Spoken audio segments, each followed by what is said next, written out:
En ce temps-là, après avoir passé 2 jours chez les Samaritains, Jésus partit de là pour la Galilée. Lui-même avait témoigné qu'un prophète n'est pas considéré dans son propre pays. Il arriva donc en Galilée. Les Galiléens lui firent bon accueil car ils avaient vu tout ce qu'il avait fait à Jérusalem pendant la fête de la Pâque, puisqu'ils étaient allés eux aussi à cette fête. Ainsi donc Jésus revint à Cana de Galilée où il avait changé l'eau en vin. Or, il y avait un fonctionnaire royal dont le fils était malade à Capharnaüm. Ayant appris que Jésus arrivait de Judée en Galilée, il alla le trouver. Il lui demandait de descendre à Capharnaüm pour guérir son fils qui était mourant.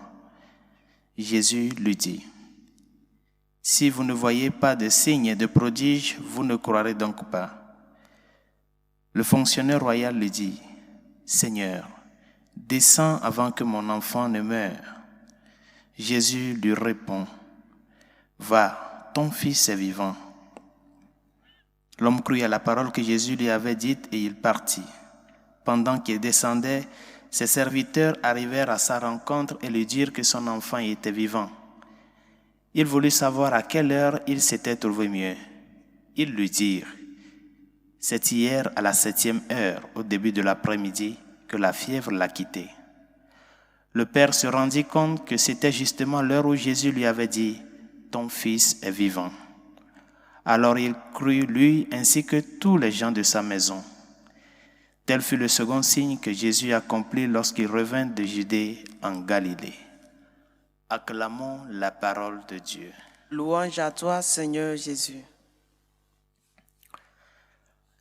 Dans le livre de Deutéronome, Yahvé avait fait une proposition au peuple. Une proposition devant laquelle le peuple doit choisir. Et le Seigneur a appelé le peuple à choisir le bien.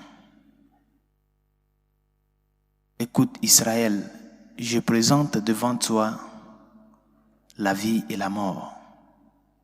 Choisis la vie et tu vivras toi et tes descendants. C'est cet accueil de la vie, ce choix préférentiel pour la vie que le fonctionnaire royal de l'évangile de ce jour a fait. Il a choisi la vie à travers celui qui donne la vie. Il n'a pas choisi cette vie en dehors de celui qui est le chemin, la vérité et la vie. Ce fonctionnaire connaissait bien. Il a vu Jésus opérer. Il a écouté parler de lui. Et c'est pour cela qu'il a adhéré à la parole du Christ. Ce miracle que le Seigneur a fait dans la vie de son enfant est un miracle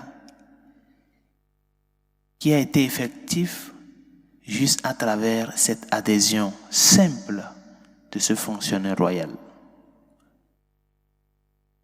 Parce que nous voyons que la foi du fonctionnaire n'est pas encore une foi solide. Il veut que le Seigneur descende.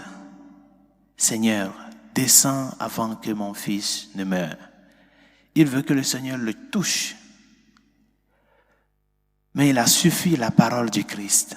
Va, ton fils est vivant. Il a adhéré à cette parole-là. Cette parole qui est en soi vie. Et c'est pour cela que nous sommes appelés, nous aussi, à nous poser la question, comment est-ce que nous faisons le choix préférentiel pour la vie humaine?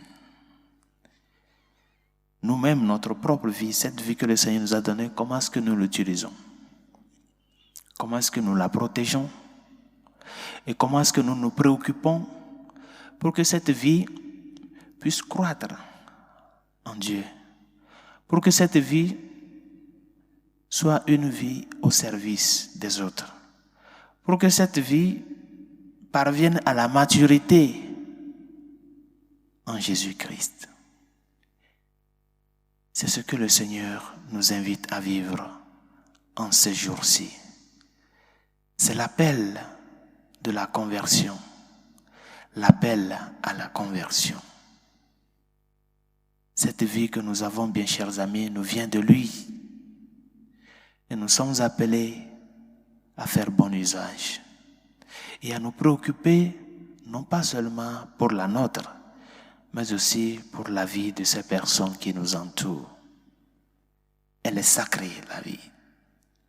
Et c'est seulement en Dieu que nous pouvons parvenir à la plénitude de cette vie-là. L'ennemi est capable de détruire, mais il est incapable de construire. Car c'est seulement l'amour qui construit.